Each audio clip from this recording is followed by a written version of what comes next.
Para onde quer que você olhe, eles estão lá. Em todos os locais, de todos os tamanhos e formas, eles estão lá. Nos locais mais óbvios e também nos mais imprevisíveis, eles estão lá. Venha comigo descomplicar a matemática, pois o assunto agora é conjuntos.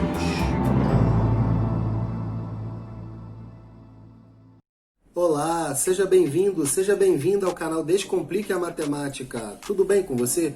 Meu nome é Fernando, eu sou o professor encarregado de descomplicar a matemática para você. Já deu para perceber que neste vídeo vamos tratar de um assunto bem interessante, não é mesmo? Pois é, vamos falar de conjuntos. Muitos símbolos que são utilizados em conjuntos vão servir para a nossa interpretação da linguagem matemática. A matemática possui duas teorias sobre conjuntos, uma chamada teoria ingênua e outra chamada teoria axiomática. Neste vídeo, vamos tratar da teoria ingênua. Como sempre, eu peço, por favor, que você se inscreva no canal. Deixa sempre ativo o sininho de notificações para você ficar atento e sabendo de toda a novidade que eu postar aqui. Então, é só me acompanhar e vem comigo.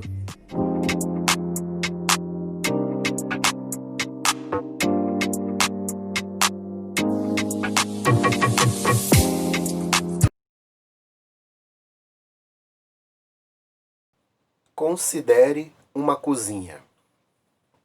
Nela, podemos encontrar várias coleções de objetos com características semelhantes.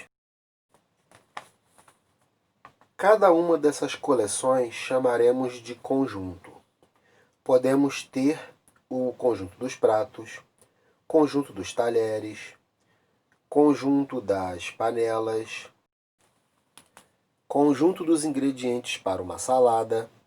Vamos utilizar como exemplo em nosso estudo este último conjunto. Na matemática, nomeamos os conjuntos utilizando letras maiúsculas do nosso alfabeto. Vamos chamar de conjunto A, conjunto B, conjunto C e assim por diante. Teoria ingênua? Por que esse termo? Porque não utilizamos uma definição formal de conjuntos, apenas uma noção intuitiva. Esse e outros conceitos estarão ligados a todos os ramos da matemática.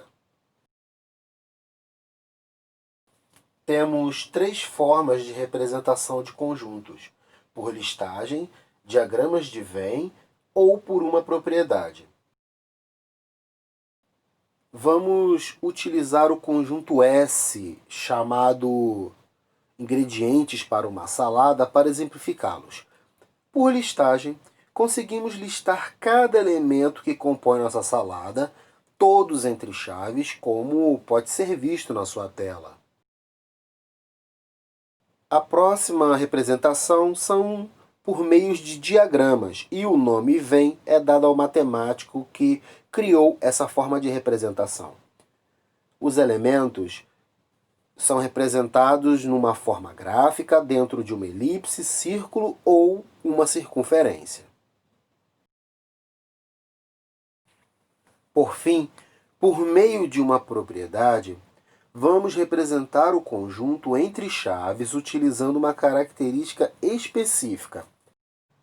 Observe no exemplo. Utilizamos os ingredientes para a receita de uma salada da tia Elvira. Não é uma salada qualquer. Vamos conhecer agora alguns tipos especiais de conjuntos que estão relacionados à quantidade de elementos que possuem. Primeiro, vamos entender o conjunto finito.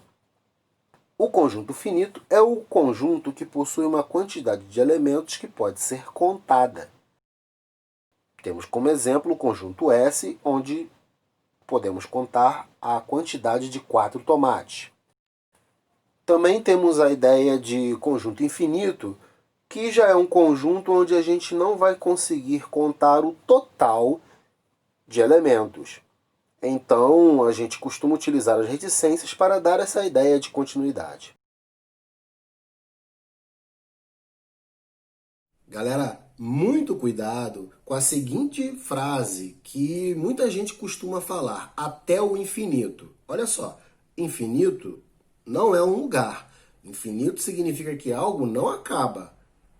Bacana? Porque essa interpretação ela acontece bastante. Muita gente acha que até o infinito eu vou chegar num lugar chamado infinito. Não é nada disso. Infinito quer dizer que algo não acaba, que algo não tem fim. Certo? Também, como tipos de conjuntos específicos, vamos ter o conjunto unitário, que é um conjunto que possui apenas um elemento. E também teremos o conjunto vazio, que é o conjunto que não possui elementos. Tenha muita atenção na hora de representar o conjunto vazio, pois temos duas formas. E é muito de costume a gente utilizar a mistura dessas formas na sua representação. Jamais escreva dessa maneira. Também teremos o chamado conjunto universo, que é um conjunto maior, bem amplo, que vai conter muitos outros conjuntos. Exemplo, a nossa cozinha, que foi citada no início do nosso vídeo.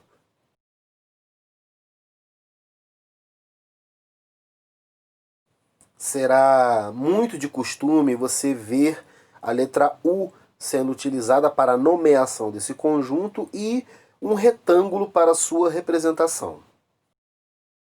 Vamos falar agora das relações que podem existir com conjuntos. Primeiro, a relação de pertinência, que é uma relação que ocorre entre um elemento e um conjunto.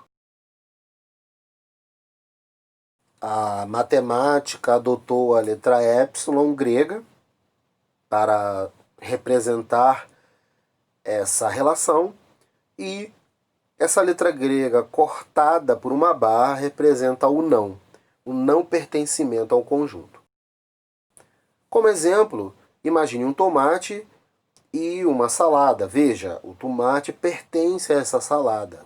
Então, estamos relacionando um elemento com um conjunto. Também temos as relações de inclusão, que são relações que ocorrem entre conjuntos. Também vamos ter uma simbologia própria, que será utilizada, que será um arco que pode estar voltado para a direita ou para a esquerda. Muito cuidado com a forma de falar e ler cada símbolo, pois são bem diferentes.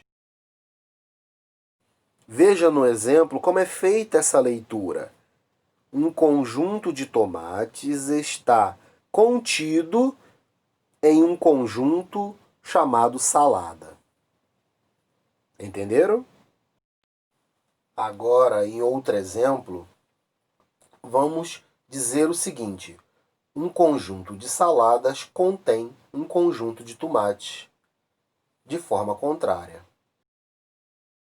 Vamos entender agora o que vem a ser um subconjunto. Subconjunto é simplesmente um conjunto formado por qualquer parte de outro conjunto. Vamos pegar alguns exemplos para facilitar o seu entendimento. Veja, podemos formar o conjunto da alface, o conjunto do pepino, o conjunto alface-pepino. Vários são os subconjuntos que podem ser formados. Agora, bastante atenção. O conjunto vazio e o próprio conjunto vão ser subconjuntos que vão estar em qualquer conjunto.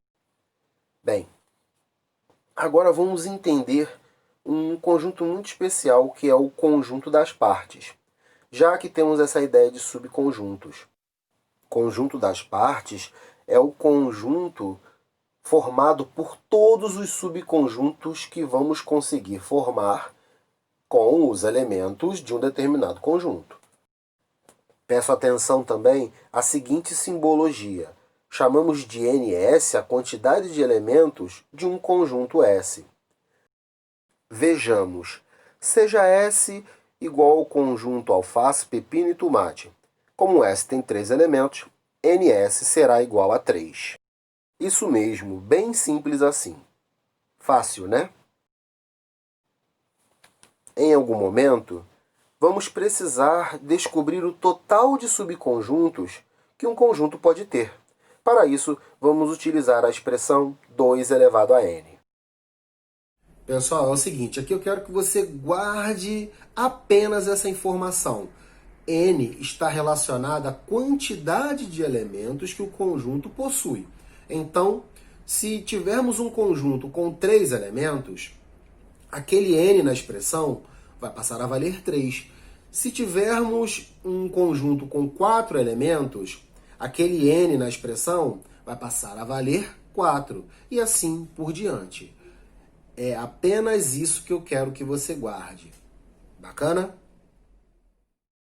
Agora vamos ver algumas operações com conjuntos. Bem, a primeira delas será a operação união, que nada mais é que a reunião de todos os elementos de 2 ou mais conjuntos. Vamos utilizar um exemplo para ficar mais fácil o entendimento. Veja, peguei o conjunto tomate, o conjunto pepino e o conjunto alface. Unindo os 3 conjuntos, vamos ter a nossa salada. A famosíssima salada alface, pepino e tomate que estamos usando em nosso aprendizado. Agora, vamos conhecer o conjunto interseção, que nada mais é que o conjunto formado pelos elementos que estão simultaneamente em 2 ou mais conjuntos. Visualize este exemplo. Eu vou pegar 2 tipos de saladas e ver quais ingredientes aparecem em ambas. No nosso caso, apenas o tomate. Pronto. Pessoal, bastante atenção agora. Se 2 ou mais conjuntos não tiverem interseção, se a interseção for o conjunto vazio, eles se chamarão disjuntos, certo? Bem, uma outra operação é a diferença de conjuntos. Como seria? O resultado da diferença de 2 conjuntos é um novo conjunto que será formado pelos elementos que não se encontram no primeiro conjunto considerado. Visualize o exemplo. Eu peguei uma primeira salada. Menos, quer dizer, retirei, olha o outro conjunto, tomate. Então, o que sobrou, pepino e alface. O resultado que procurávamos. Olha como ficou mais fácil. Agora vamos conhecer o conjunto complementar. Sejam 2 conjuntos chamados salada 1 e o outro chamado salada 2. Considere salada 2 contida em salada 1. Vamos utilizar imagens para ficar mais fácil. Observe atentamente aos 2 tipos de salada, considerando salada 2 contido em salada 1, como foi falado. Na matemática, o conjunto complementar ficaria representado desta forma. Nós vamos ler complementar de salada 2 em salada 1. Atenção, pois o conjunto que está contido ficou acima. Bem, agora a pergunta: quais ingredientes vão tornar o conjunto salada 2 idêntico ao conjunto salada 1? Essa é a pergunta que deve ser feita. Resposta: o conjunto pepino. Pessoal, então, mais uma vez, espero que tenha ficado claro para você o conteúdo, ok? Que tenha ficado de uma forma simples e fácil. Bem, pode comentar o que quiser aqui, tá? Deixe nos comentários aí o que você achou do vídeo. Eu sugiro a você que você faça sempre revisões desse conteúdo. Então, olha, tem um videozinho aqui no canal, tá? Que ensina para você e dá várias dicas sobre como estudar assuntos como esse. Se gostou do vídeo, deixa aquele seu like e eu peço que você compartilhe. Compartilhando o conhecimento, a gente vai chegar mais longe, a gente vai chegar lá. Então, eu fico por aqui e até um próximo vídeo. Bye, bye!